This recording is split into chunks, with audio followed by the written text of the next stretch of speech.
What is going on, everyone? Judd Burdon here with Asphalt Kingdom, and I'm here with my brother from another mother, Mr. Alex Coring. He is the president of Sidewalk Safety over there in Sacramento, California. You know how it is, he's been growing his business year over year over year. And today, what we're going to unpack for you is a little bit about what it's like to work on your business versus working in your business and some of the key strategies that you can actually use and apply as you're going through your journey of developing enterprise value and the freedom in your life that you're looking for. So, Alex, thank you so much, man. Appreciate you being here, brother, as always. And thank you for always pouring into the community. You're such a great guy, man. Appreciate you, bro. Yeah, thank you so much. It's great to connect with you again, and as we get ready for the upcoming season, it's been a crazy winter, and you just haven't had as many equipment issues as we've had over this winter. So it's like we just stripped down our seal coat tank, and we had guys inside it scraping the sidewalls and doing all kinds of crazy stuff. So we're getting prepped up for this upcoming season, and super excited about it and what's to come with not only my business but also the coaching opportunities and the opportunities to help other small business owners that are trying to grow and scale their business become, that 6-figure to 7-figure business. So Yeah. glad to be here. I'm glad you're here too, man. And like you've grown a 7-figure business and you've taken it from literally a grinding business up to a pavement management solutions company that also is now doing paving and so on. And I think one of the things that a lot of people end up in a situation where they actually are stuck in a spot where perhaps they end up being the key man that's responsible for making everything happen inside the business. And so what happens is you actually end up at a bottleneck, whereas an owner operator, you are essentially a bottleneck. So we were just speaking about a couple of things in the waiting room before we hopped on here. But what are some of the things that you have found through your growth and scaling that are important for your business and your people to be able to ultimately work on your business instead of in it as much, so to speak, right? Yeah, so we started in my garage in my backyard, right? We had one truck and a grinding machine. That was the company when we started. So um it's it was really scary hiring that first employee, and bringing them on it. And luckily 8 years later, actually, well, it'd be 7 years that my foreman's been with me, coming up in about 2 weeks. So he's hitting his 7-year mark. So he was my first hire, and he's still with us today. And so it's been really amazing to see him grow as an individual from just being that kind of blue collar guy, getting out there and getting the work done, and me managing him in the field, to having to release those reins, right, and pass the baton to somebody else, to say, okay, I can't be at every job site. I can't grow and scale my business if I'm sitting there on a job site. Number one, you can't even do estimates, right? And then there's all the paperwork and the business stuff. And then if you're trying to, make moves and in the world that I'm in, which is mostly property management companies, you have to set up appointments, go out and meet people, forge relationships. And that's just not possible, right? If you're sitting on a job site. So you do have to relinquish some of that control to other people and put that trust in them. That's the tough one, right? Is trusting the people around you to do a good job and to give them what they need to succeed. So I think a That's lot of huge. people in That's huge. That's yeah. huge. Like, dude, what you just said, give them what they need to succeed. Like that piece right there. Sorry to jump in, man, but like that's for everyone. Write that down right now on a bumper sticker or on a notepad. Like literally write that down. We need to give our people what they need in order to succeed. And so, what does that look like for you guys over there at Sidewalk Safety? Yeah, so I think a lot of people in the construction industry, right? You get if you're good at your job, you get somebody notices that and say, okay, you're great at paving, or you're great at seal coating, or you're great at painting a parking lot, and somehow that qualifies you to then manage other people. just because you're good at your job and you can perform your trade well, um, that I guess that's kind of a prerequisite to teaching and training other people how to do it. But that doesn't necessarily mean that you're going from more of like that blue collar type of work to I wouldn't say like being a field manager, field leader, foreman, superintendent is like a white collar job. I mean, there's definitely more planning and logistics and um, the things that go into the role other than just going out there and getting the work done. But um, just because you're good at your trade doesn't mean you've had any formal training or um, education around how to be a good leader, be a good example to other people, how to engage with people when not only they do a good job, how to praise people effectively and motivate. Um, which is, you don't want to motivate through fear or hey, if you did something wrong, you're going to get called out on it, but motivating people through praise and reward, and not just like saying, hey, you did a good job, like your lines were straight and you painted a great parking lot, but rewarding the behaviors that lead to that. So like, how do I find like the guy who, got seal coat in the truck and messed it all up, but didn't have to be told to go back and clean it up. Took the initiative on their own and went back and cleaned up their own mess. Like that's a behavior that you want to reward. So, we're implementing something that we call the golden grinders, right? That we have, but we're going to put a leaderboard up. I just got out of a meeting with my foreman. We're setting this up, but we have for concrete grinding, we have these little grinding wheels that go on the grinders, and then we spray paint them like a nice gold color, like they're nice and shiny. We call them the golden grinders. And when somebody does something good, they're worth like $100. So we give them one out, and then people can trade them in for money.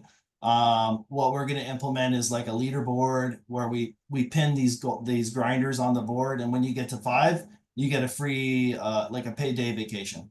So everybody can see the leaderboard, but we're not going to be rewarding like, hey, you did a good job. We're going to be rewarding behaviors that impact the business. I love that, man. I love that. So one of the things too that I often hear and what I'm hearing right now is, you know, I think that we all agree that we're all human, right? Like if you're watching this video, you're human. Alex, you and I are human.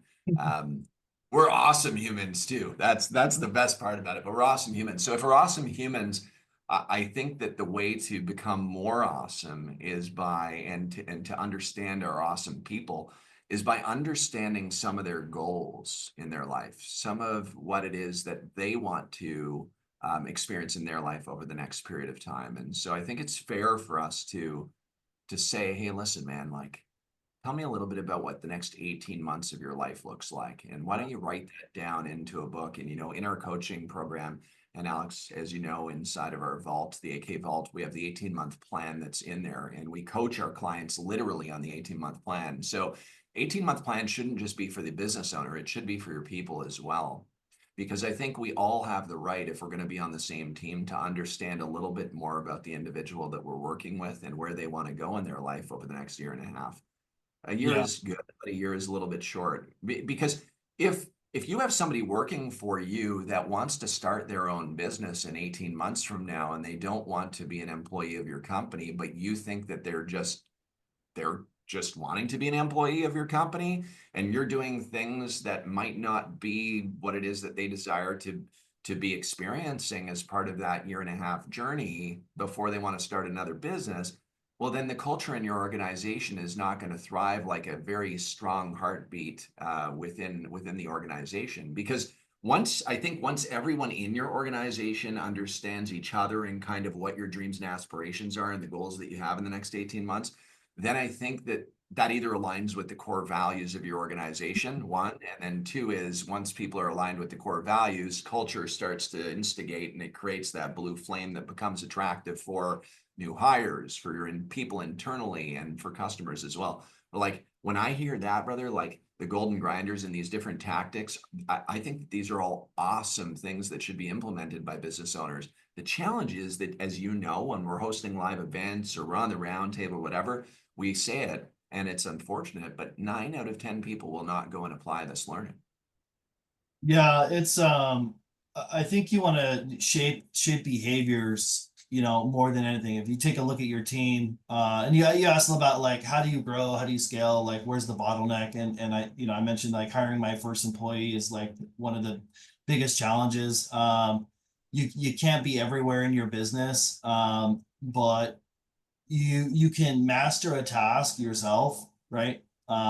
So for me, it's like, okay, can I figure out how to do concrete in the beginning, and can I figure out how to do seal coating? Okay, I get good at it myself, then it's like the see one, do one, teach one thing. And so you pass the baton to somebody else and they become the expert. And then, you know, now we're going through the process where my foreman is now moving up to project manager, and we're backfilling his role as concrete foreman, or just kind of general foreman, I guess. And putting other people on the team in place with leadership, and they have a much better ownership of the business, and they care about the profit margin of the company, not just like, hey, I'm showing up to a job every day, but are we successful as a team? Like, did we grow? Did we scale?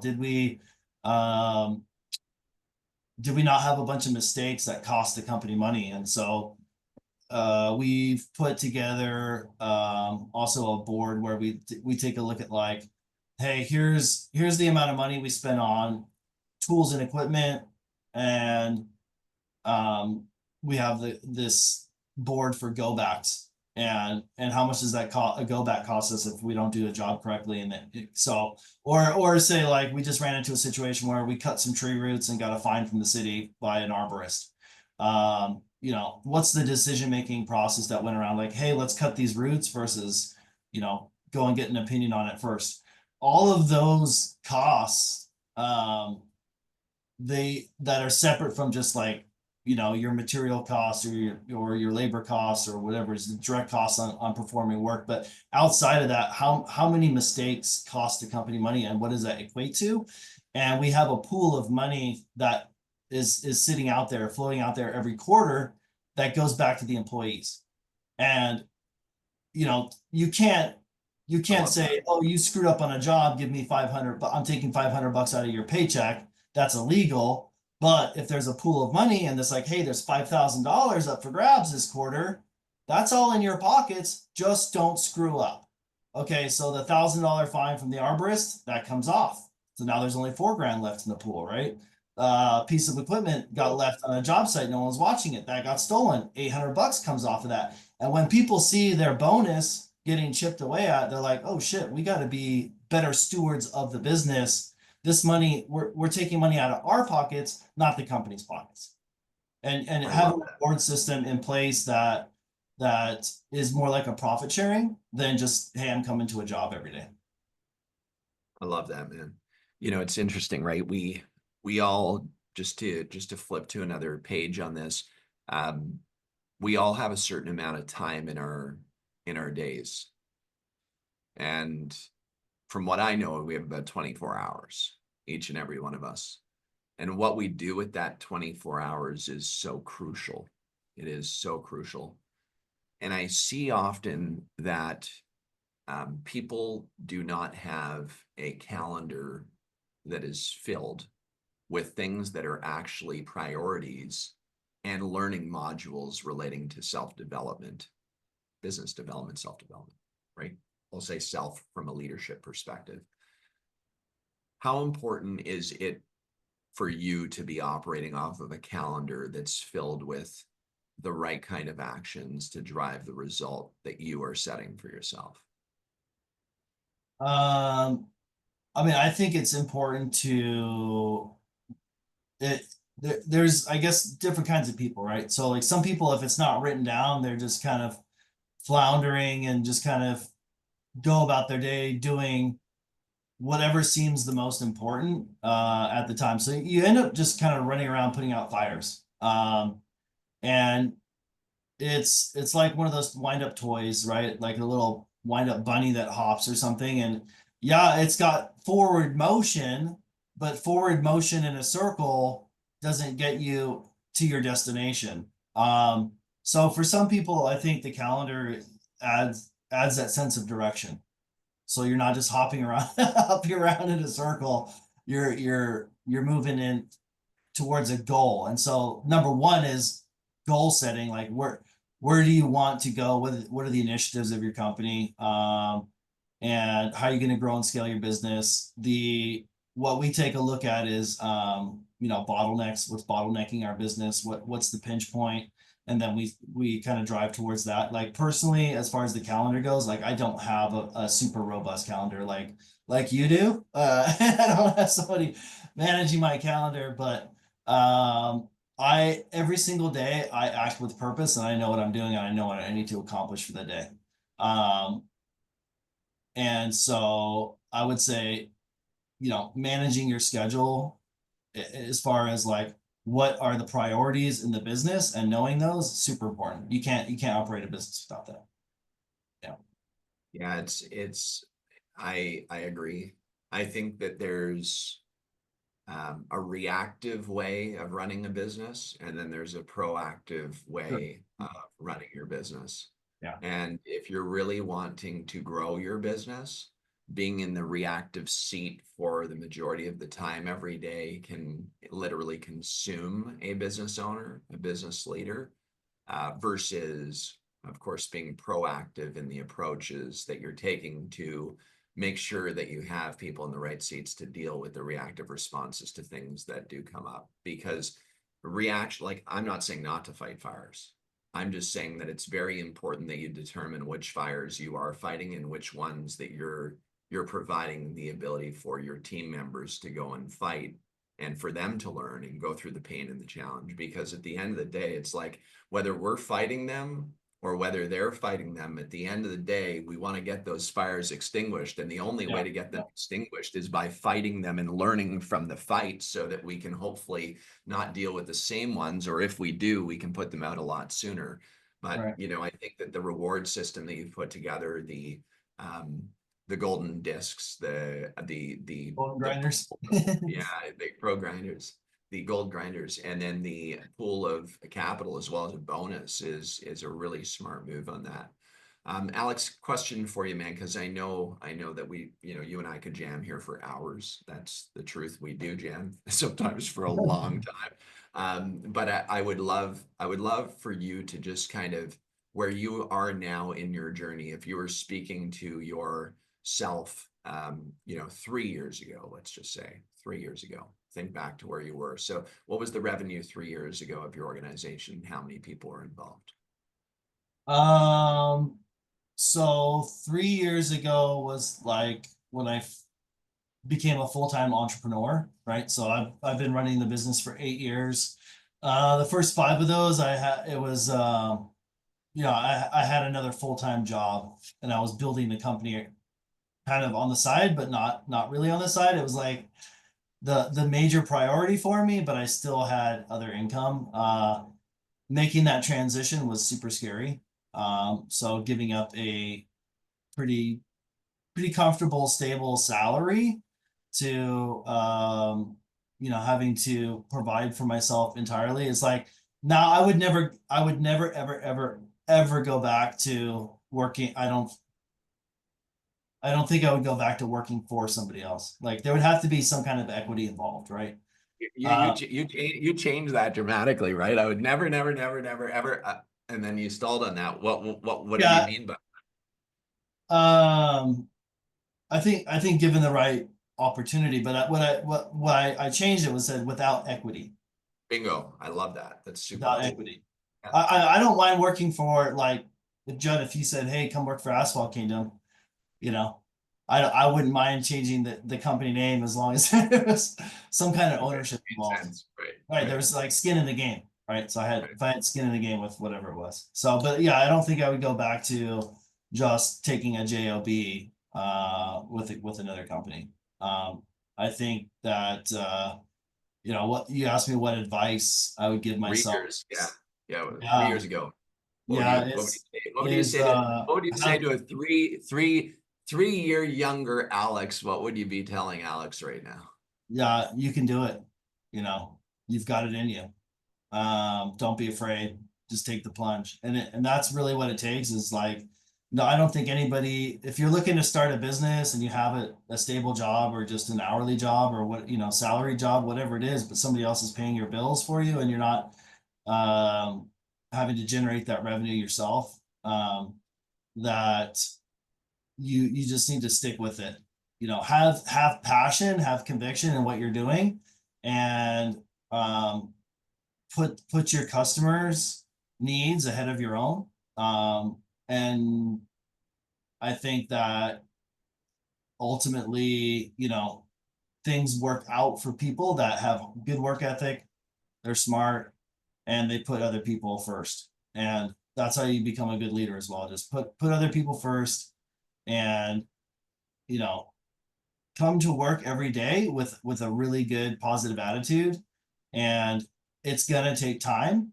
It always does, but there's like we have a saying, big grows big. It's kind of like the law of exponentials. Yeah. 2 times 2 is 4, 4 times 2 is 8, but you do that like 5, 6 times, 10 times, and now you're like at a million, right? The exponential growth factor. So when you're growing and scaling a business, it's kind of like that. The bigger you get, the bigger you grow and the faster you grow. So just stick with it and you'll get there. Thank you so much, Alex. Appreciate all the time here today. Really appreciate you paying it forward, man. It's one of our core values that we practice. So thank you so much. And by the way, just as a quick side note, I'm going to go ahead and share my screen. Alex Coring and I have put together an AK Pro Grinding course that is an absolutely awesome course that you're going to want to check out. And we've got a special promo code as well that you're going to find down in the script description and pinned to the comments down below. So please do take advantage of that if you're looking at building a pro grinding business, which is exactly where Alex's business started with him and his father-in-law. And so, Alex, why don't you just do a quick intro, just a quick elevator pitch on the grinding portion of this, and then I'll go ahead and I will share our intro video to the course as well. Let's go ahead, Alex. You live, buddy. Yeah, so sidewalk safety used to be called sidewalk grinding. I kind of changed the name when we started diversifying and doing more things outside of just grinding work. But that was the bread and butter of the business. This year so far, it's been the winter for us. Things are slow. We have rain and whatnot. Grinding is a pretty great line of revenue to do during the cold winter months.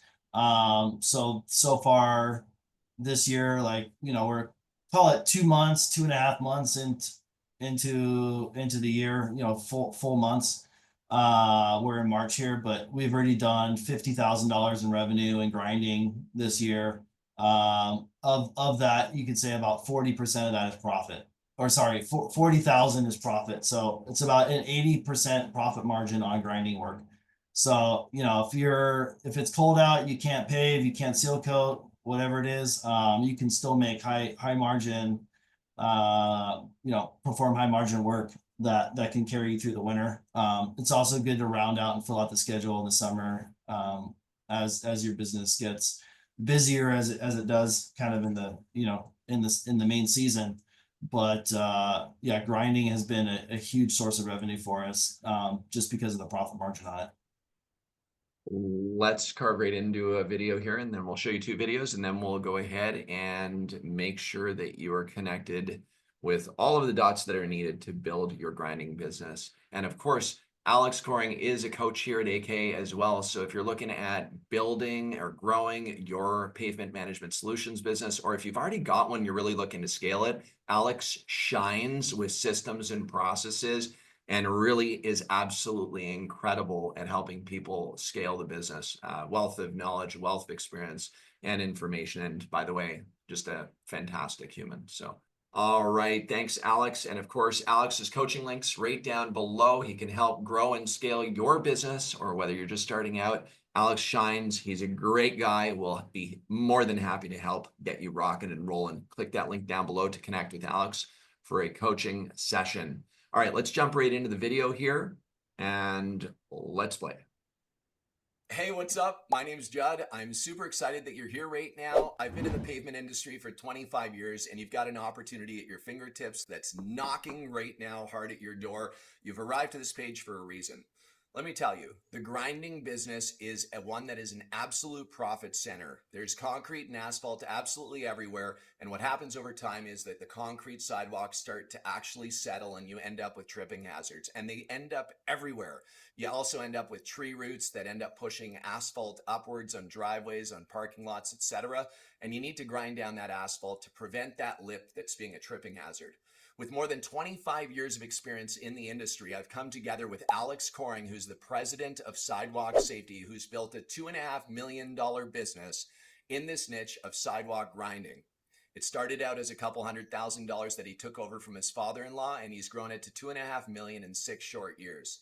I've built an 8-figure company in this industry and work with thousands of people all over the globe to be able to help them build pavement management solutions business. And I've come together with Alex and we said, we've got to do a pro grinding course to be able to help people understand how to make money all year round. I remember back when I was like 19 years old and I was seal coating and I'd come into the fall months and I would be like, I'm not going to make it through the winter here. I'm not going to have the cash flow. I'm going to go into spring broke. I'm not going to be able to feed my newborn son. I was like literally nervous all the time about this seasonal business that I had built. And that's exactly why we've literally gone to bat and built this grinding course. This is a year-round business. It operates indoor, outdoor, all year round. You don't have to worry about weather. You can always be out there grinding.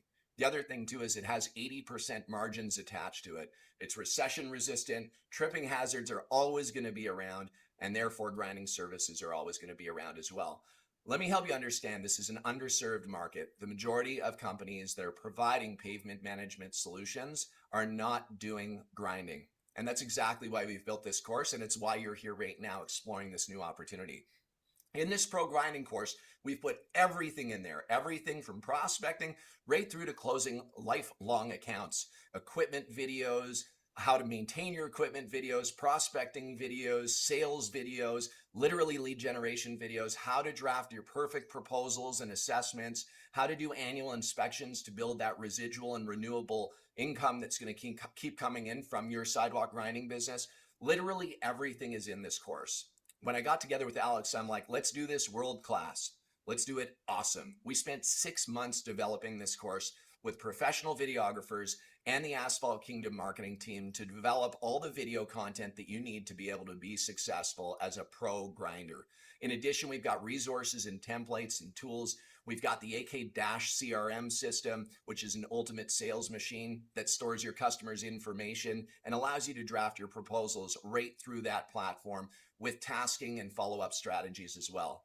You've got everything inside of here. And right now you're able to invest into it. You can see everything you get down below. We're looking forward to getting you a part of this grinding industry right now because it's underserved. We need less tripping hazards out there, and it's an underserved market. One that you're going to be able to take advantage of right now. And we can't wait to see you on the inside. Know that we're here for you along the way. It's not just a course that you're going to take. Alex and myself are here for you throughout the process of you building your business, and know that the whole Asphalt Kingdom community is here to support you as well. We can't wait to see you on the inside. Looking forward to showing you everything under the hood. Click that link down there below and let's get you started. Right. All right. So you can go ahead and get started here. And again, you're going to have a special promo code down in the description down below, and also attached to the comments. You'll see it pinned, and it is a really, really good coupon code that you're going to want to exercise. There's absolutely no doubt. Click that link down there below. Again, Alex, thank you so much for joining and for being here on the Freestyle Jam as always, brother. I know that we'll see people on the inside of the pro grinding course, on the AK roundtables, and of course, in our communities, man. I appreciate you, brother. Absolutely. Thank you for the time.